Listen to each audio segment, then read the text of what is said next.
My wife cheated for 2 years with my brother. They built a fake psychiatric breakdown to seize my assets, so I let them think they won and destroyed them both. You always hear about betrayal in movies, but nothing prepares you for the moment you realize the two people you trusted most have been plotting against you for years. My name's Steven, I'm 43, and I used to think I had it all figured out. I ran a successful skincare studio in downtown Denver, the kind of place where wealthy clients paid premium prices for treatments and consultations. Business was booming. We had 2 locations, and I was pulling in close to $500,000 annually. My wife Courtney and I had been married for 16 years. We had 2 daughters. Amanda was 14 and Diana was 11, and from the outside, we looked like the perfect American family. White picket fence, SUV in the driveway, family vacations to Cabo twice a year, the whole package. But you know what they say about things that look too perfect? It started small, the kind of thing you'd brush off if you weren't paying attention. My younger brother Jeremy had gone through a messy divorce about 8 months before all this began. His ex-wife Matilda had left him, took their kid, and Jeremy was playing the victim card hard. He'd show up at our house 3, 4 times a week, always looking for a shoulder to cry on. Courtney was sympathetic, maybe too sympathetic. She'd make him dinner. They'd talk for hours while I was at the studio handling late appointments. I thought I was being a good brother, giving him space to heal, letting my wife be the supportive sister-in-law. I was working 60-hour weeks back then, trying to open that second location, so I didn't think much of it when I'd come home at 9 p.m. and find Jeremy's car still in our driveway.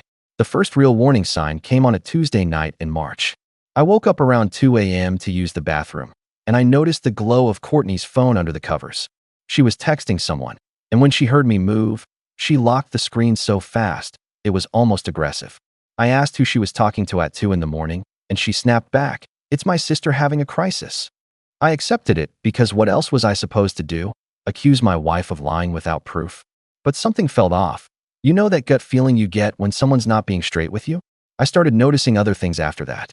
She'd changed her phone passcode, something she'd never done in 16 years of marriage. She started going to the gym at odd hours, coming back with her hair still dry. Small things, inconsistencies that individually meant nothing, but together painted a picture I didn't want to see. Then came the slip-up that changed everything.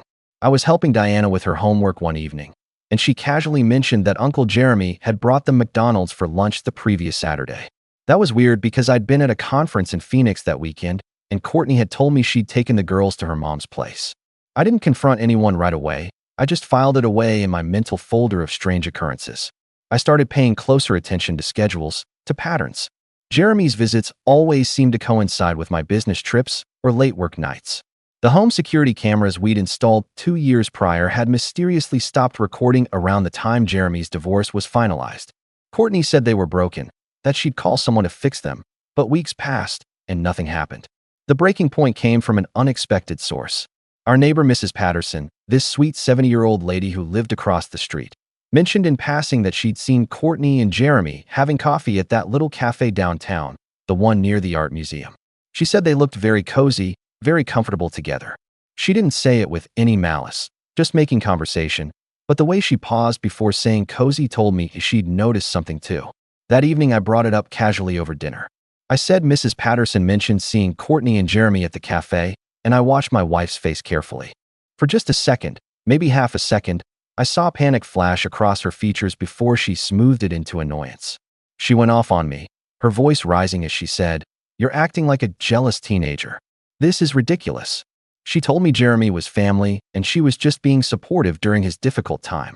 The defensiveness was overwhelming, completely disproportionate to what should have been a simple explanation. That night, lying in bed next to a woman I'd loved for 16 years, I realized I was living with a stranger. The perfect life I'd built, the family I'd worked so hard to provide for, it was all constructed on a foundation that was quietly crumbling beneath me. I didn't know the full extent of what was happening yet. I didn't know about the planning, the scheming, the sheer calculated cruelty of what they'd been doing behind my back. But I knew enough to understand that nothing would ever be the same again. And the worst part? I had no idea how deep this betrayal actually went, or how much deeper it was about to get. I spent the next 3 weeks in this weird state of hyper-awareness, like I was watching my own life from outside my body. I didn't confront Courtney again after that blow-up about the cafe. I just started documenting everything. I'm a detail-oriented guy, comes with running a business, so I created a private encrypted folder on my laptop and started logging dates, times, inconsistencies. Every time Jeremy's car was in the driveway when I got home, every time Courtney's story didn't quite add up, every weird excuse about the broken security cameras. I was building a case without even knowing what the full crime was yet. The breakthrough came during a business trip to Seattle that I'd scheduled for late April. It was supposed to be a 3-day conference about new skincare technologies, but I got food poisoning the second night and caught an early flight home. I didn't tell Courtney I was coming back early, just grabbed an Uber from the airport straight to our house around 11 p.m. on a Thursday. Jeremy's car wasn't in the driveway. The house was dark except for our bedroom light. I used my key quietly, walked upstairs, and what I found wasn't them in bed together like you'd expect from a typical cheating story. No, what I found was somehow worse. Courtney's iPad was on the kitchen counter, unlocked, open to her photo gallery. I don't know why I looked, maybe instinct, maybe divine intervention, but I started scrolling. There were hundreds of photos I'd never seen before. Pictures of her and Jeremy at restaurants I'd never been to, at hotels I didn't recognize, intimate shots that made my stomach turn. But it wasn't just affair photos. There were screenshots of text conversations going back almost 2 years. They'd been planning this, really planning it. Messages about timing their meetups around my schedule, discussions about how to manipulate our daughters into keeping secrets, even jokes about how oblivious I was. I found one message from Jeremy that said something that made me sick. He's so busy building his little empire, he doesn't even notice his own house is burning down, with a laughing emoji. My own brother wrote that. I should have lost it right there, should have thrown the iPad through the window, confronted them, made a scene. But something cold and calculating took over instead. I connected the iPad to my laptop and started transferring everything, every photo, every message, every piece of evidence. While files were copying, I kept digging through her apps. That's when I found the folder labeled legal documents and my blood went ice cold. There were scanned copies of psychiatric evaluation templates, blank ones, ready to be filled out.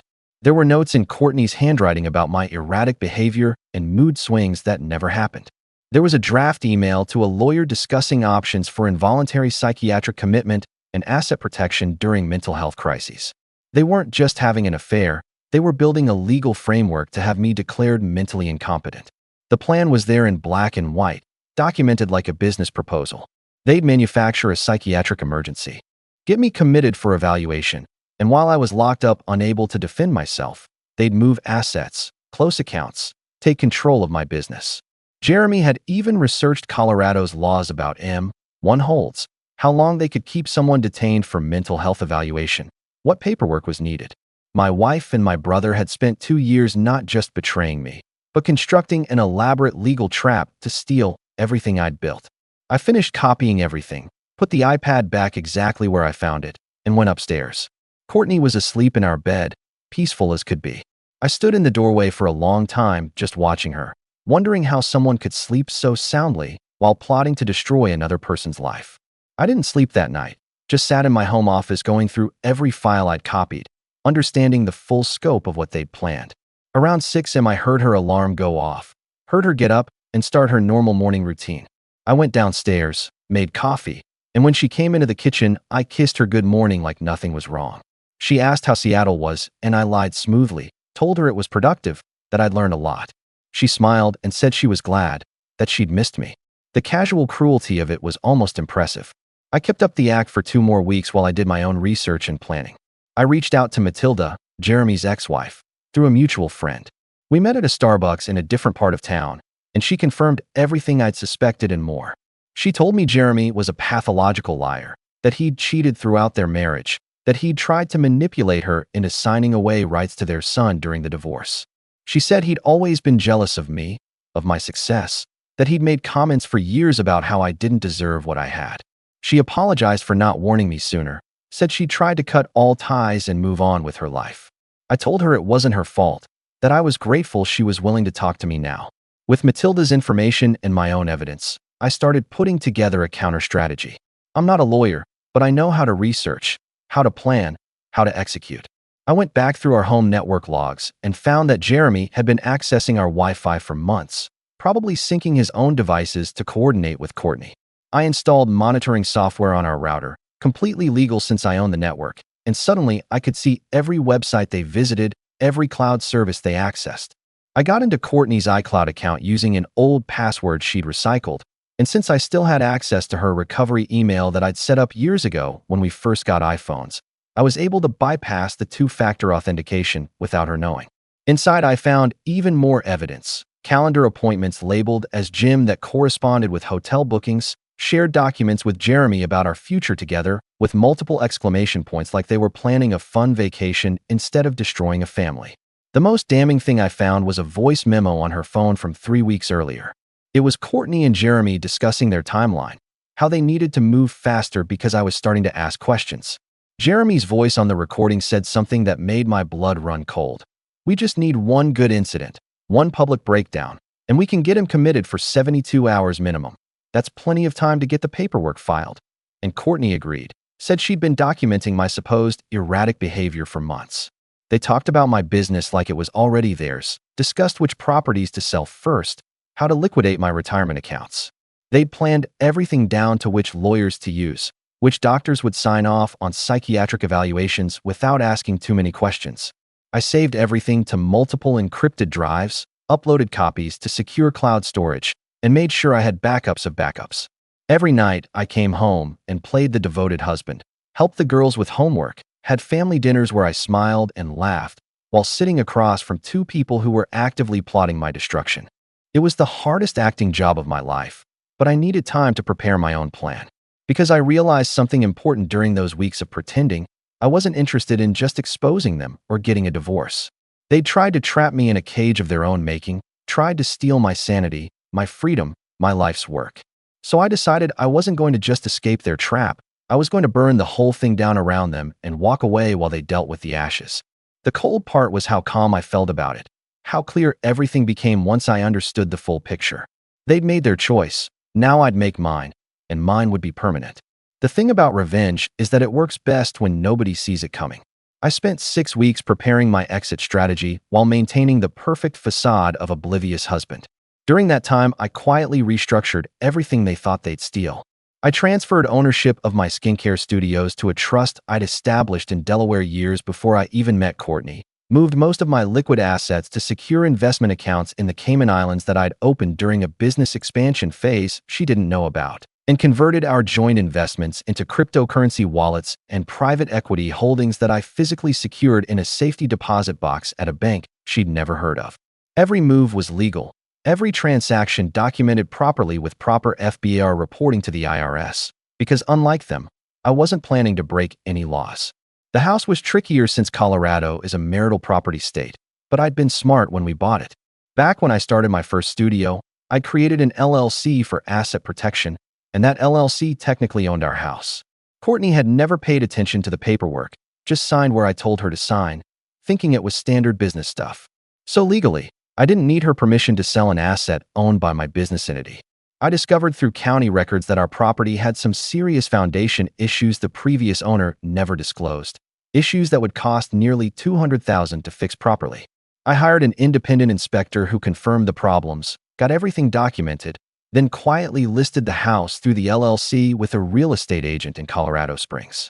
I priced it to sell fast, accepted an all-cash offer from an investment company, and scheduled closing for exactly 2 weeks out. While I was dismantling our shared life piece by piece, I was also building their destruction. Remember all those files I'd copied from Courtney's iPad? Turns out Jeremy had been running some questionable side businesses that he'd carefully hidden from everyone.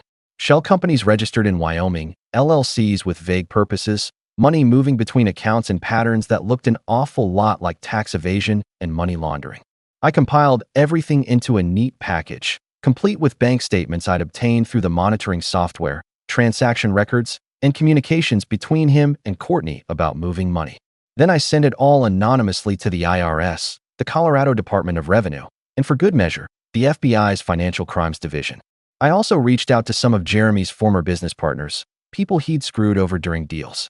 I didn't have to do much, just pointed them toward public records and let them discover on their own how he'd been hiding assets during his divorce from Matilda. Turns out when you lie to a family court about your finances, people get really angry about it. Within days, Matilda's lawyer had filed motions to reopen the divorce settlement, and Jeremy suddenly had legal problems multiplying faster than he could handle. The morning I executed my plan was a regular Tuesday in June. I woke up early, made breakfast for the girls one last time, and drove them to school like normal. I hugged them longer than usual, told them I loved them more than anything in the world, and watched them walk into the building without knowing it would be months before I'd see them again. That part hurt more than anything else, worse than the betrayal, worse than losing my brother. But I knew if I stayed, I'd end up in a psychiatric facility with my assets stripped and my reputation destroyed. Sometimes you have to lose a battle to win the war. I went to the bank, withdrew $50,000 in cash, transferred another $200,000 to my secure offshore account, and cleaned out the safety deposit box. I stopped by my skincare studios and had brief meetings with my managers, told them I was taking an extended sabbatical for health reasons, and activated the management structure I'd already put in place. Everything would run fine without me. They just didn't know I wasn't planning to come back anytime soon. Then I drove home one last time. The house was empty. Courtney at her yoga class that wasn't really a yoga class, probably meeting Jeremy at whatever hotel they were using that week.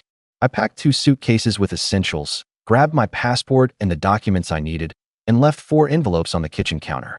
One for Courtney, one for Jeremy, one for my lawyer with instructions to file divorce papers immediately, and one sealed envelope addressed to both Amanda and Diana, marked, "Open this when you're ready to know the truth." Each adult envelope contained copies of everything I'd found, every photo, every message, every piece of their plan to destroy me. The girl's letter was different. I'd written it by hand, explained that I loved them more than life itself, that I was leaving to protect myself, and ultimately to protect them from being caught in the middle of something ugly, and that when they were old enough to understand, all the evidence would be waiting for them. The note I left for Courtney and Jeremy was simple, just 8 words written in black marker on white paper. I know everything. Good luck with what's coming. I drove straight to Denver International Airport and caught a flight to Mexico City, then connected to Barcelona.